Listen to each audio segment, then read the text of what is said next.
मेरे प्यारे देशवासियों, आप सभी को क्रिसमस की शुभकामनाएं।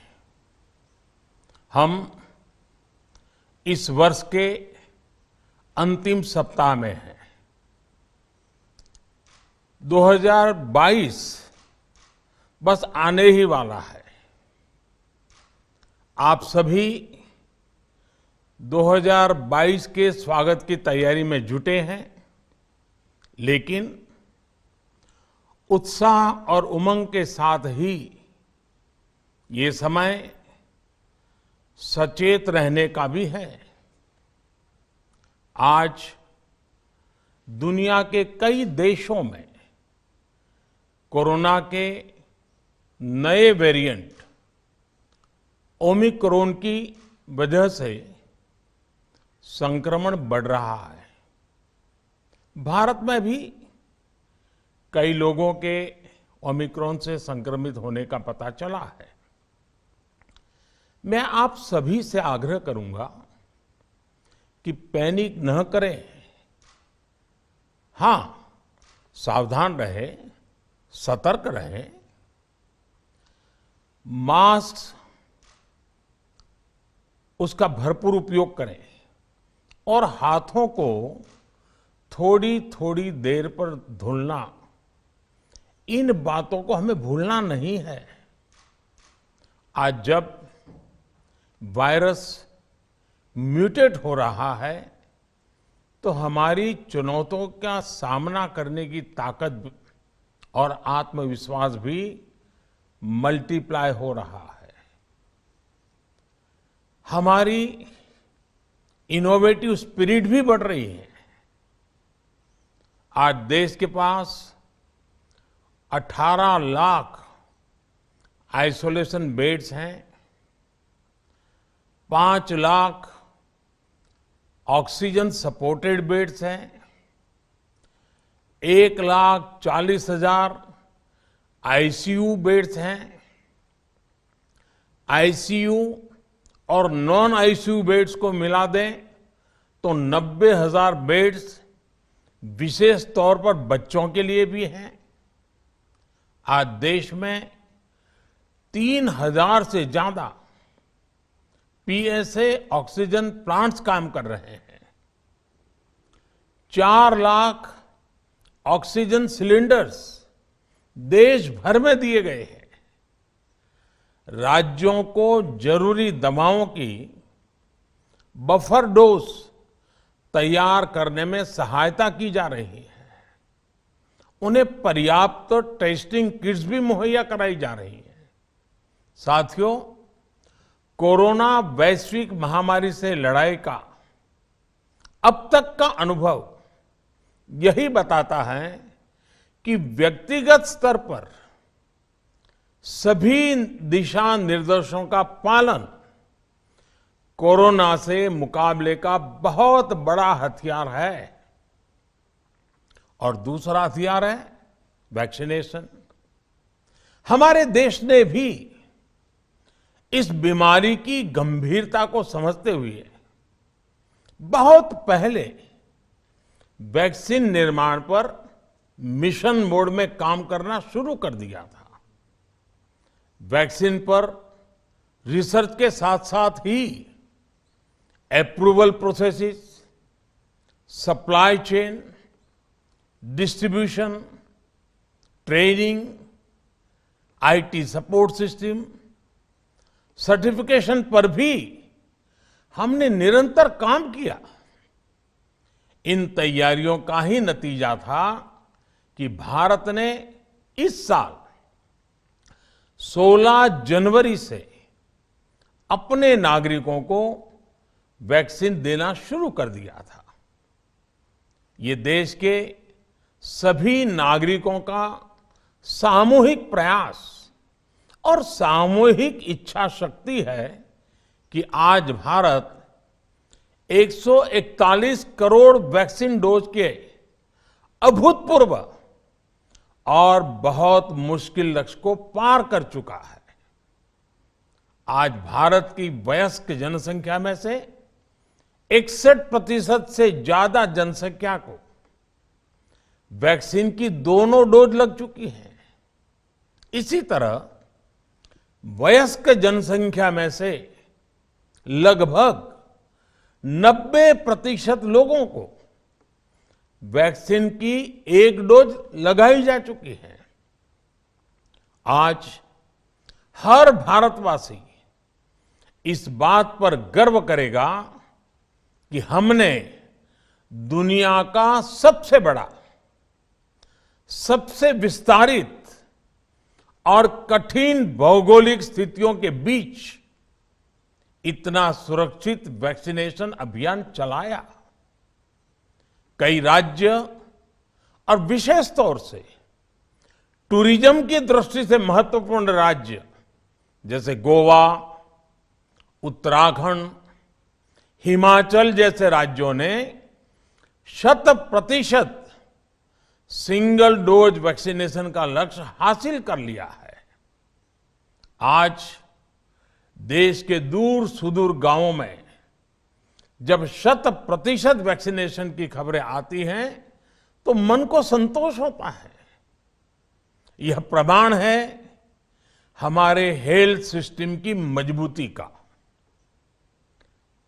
हमारी टीम डिलीवरी का, हमारे हेल्थ केयर वर्कर्स के डेडिकेशन और कमिटमेंट का, और देश के सामान्य मानवी के अनुशासन और विज्ञान में उनके विश्वास का। हमारे देश में जल्दी ही नेजल वैक्सीन और दुनिया की पहली डीएनए वैक्सीन भी शुरू होगी। साथियों, कोरोना के खिलाफ भारत की लड़ाई शुरू से ही वैज्ञानिक सिद्धांतों, वैज्ञानिक परामर्श और वैज्ञानिक पद्धति पर आधारित रही है। पिछले 11 महीने से देश में वैक्सीनेशन अभियान चल रहा है। देशवासी इसके लाभ भी महसूस कर रहे हैं। उनकी रोजमर्रा की जिंदगी सामान्य हो रही है। आर्थिक गतिविधियां भी दुनिया के कई देशों की तुलना में उत्साहजनक रही हैं। लेकिन साथियों, हम सभी जानते हैं कि कोरोना अभी गया नहीं है। ऐसे में सतर्कता बहुत जरूरी है। देश को सुरक्षित रखने के लिए, देशवासियों को सुरक्षित रखने के लिए हमने निरंतर काम किया है। जब वैक्सीनेशन शुरू हुआ तो उसमें भी वैज्ञानिक सुझावों के आधार पर ही ये तय किया गया कि पहली डोज किसे देना शुरू किया जाए, पहली और दूसरी डोज में कितना अंतराल हो, स्वस्थ लोगों को कब वैक्सीन लगे, जिन्हें कोरोना हो चुका है उन्हें कब वैक्सीन लगे, और जो कोमॉर्बिडिटी से ग्रस्त हैं उन्हें कब वैक्सीन लगे।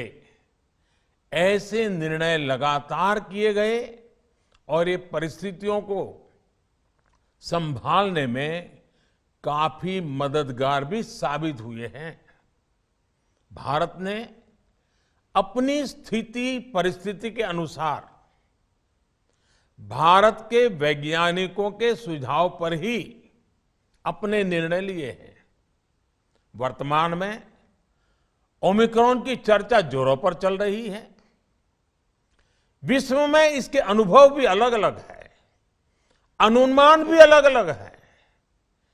भारत के वैज्ञानिक भी इस पर पूरी बारीकी से नजर रखे हुए हैं, इस पर काम कर रहे हैं। हमारे वैक्सीनेशन को आज जब 11 महीने पूरे हो चुके हैं तो सारी चीजों का वैज्ञानिकों ने जो अध्ययन किया है और विश्व भर के अनुभवों को देखते हुए आज कुछ निर्णय लिए गए हैं। आज अटल जी का जन्मदिन भी है, क्रिसमस का त्योहार भी है, तो मुझे लगा कि इस निर्णय को आप सबके साथ साझा करना चाहिए। साथियों, 15 साल से 18 साल की आयु के बीच के जो बच्चे हैं, अब उनके लिए देश में वैक्सीनेशन प्रारंभ होगा। 2022 में 3 जनवरी को सोमवार के दिन से इसकी शुरुआत की जाएगी। ये फैसला कोरोना के खिलाफ देश की लड़ाई को तो मजबूत करेगा ही, स्कूल कॉलेजों में जा रहे हमारे बच्चों की और उनके माता पिता की चिंता भी कम करेगा। साथियों, हम सबका अनुभव है कि जो कोरोना वॉरियर्स हैं, हेल्थ केयर और फ्रंटलाइन वर्कर्स हैं, इस लड़ाई में देश को सुरक्षित रखने में उनका बहुत बड़ा योगदान है। वो आज भी कोरोना के मरीजों की सेवा में अपना बहुत समय बिताते हैं। इसलिए प्रिकॉशन की दृष्टि से सरकार ने निर्णय लिया है कि हेल्थ केयर और फ्रंटलाइन वर्कर्स को वैक्सीन की प्रिकॉशन डोज भी प्रारंभ की जाए। इसकी शुरुआत 2022 में 10 जनवरी सोमवार के दिन से की जाएगी। साथियों, कोरोना वैक्सीन का अब तक का ये भी अनुभव है कि जो अधिक आयु वाले हैं और पहले से ही किसी न किसी गंभीर बीमारी से पीड़ित है, उन्हें प्रिकॉशन लेना सलाह योग्य है। इसको ध्यान में रखते हुए 60 वर्ष से ऊपर की आयु के कोमॉर्बिडिटी वाले नागरिकों को उनके डॉक्टर की सलाह पर वैक्सीन की प्रिकॉशन डोज का विकल्प उनके लिए उपलब्ध होगा। ये भी 10 जनवरी से प्रारंभ होगा। साथियों, मेरा एक आग्रह है कि अफवाह, भ्रम और डर पैदा करने के जो प्रयास चल रहे हैं, उनसे बचना चाहिए। हम सभी देशवासियों ने मिलकर अब तक दुनिया का सबसे बड़ा वैक्सीनेशन अभियान चलाया है। आने वाले समय में हमें इसको और गति देनी है और विस्तार देना है। हम सभी के प्रयास ही कोरोना के खिलाफ इस लड़ाई में देश को मजबूत करेंगे। आप सबका बहुत बहुत धन्यवाद।